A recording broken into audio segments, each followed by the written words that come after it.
दोस्तों कल बिहार के इतिहास में वो होने जा रहा है जिसको लेकर सभी के दिमाग में असमंजस था। जी सही सुना आपने, नीतीश कुमार लगातार 10वीं बार बिहार के सीएम के तौर पर कल शपथ लेंगे। यानी कि उनका शपथ ग्रहण समारोह 11:30 बजे पटना के गांधी मैदान में होने वाला है। इसी शपथ ग्रहण समारोह को लेकर आज नीतीश कुमार बिहार के राज्यपाल को अपना त्यागपत्र सौंपेंगे और नई सरकार बनाने का दावा प्रस्तुत करेंगे।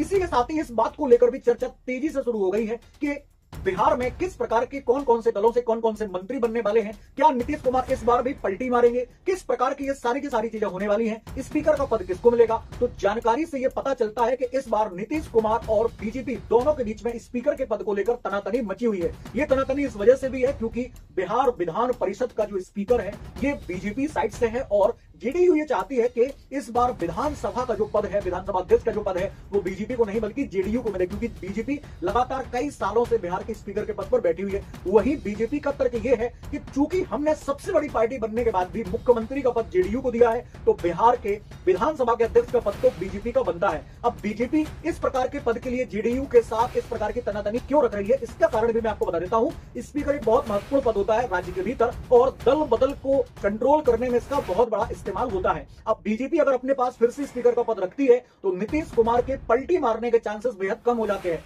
वहीं जेडीयू को यह लगता है कि अगर बीजेपी के पास ये पद पहुंच जाता है तो बीजेपी वहां पर यानी कि बिहार में बहुत अधिक पावर में रहेगी और उसको कंट्रोल अगर करके रखना है तो जेडीयू के पास ही विधानसभा अध्यक्ष का पद होना चाहिए। अब मैं आपको यहां पर बताता हूं कि बीजेपी और जेडीयू के कौन कौन से ऐसे संभावित चेहरे हैं जिनको बिहार में मंत्री बनाया जाना लगभग तय है। तो यहां देख सकते हैं आप कि बीजेपी के कोटी से सम्राट चौधरी, नितिन नवीन, मंगल पांडे, मनोज शर्मा, रजनीश कुमार, रमा निषाद, रेणु और बात करें नीतीश मिश्रा, ये बीजेपी के संभावित मंत्री हो सकते हैं। जिसमें यह भी कहा जा रहा है कि सम्राट चौधरी जो वर्तमान में डिप्टी सीएम है वहां पर उनके पद को बदले जाने की भी बात चल रही है।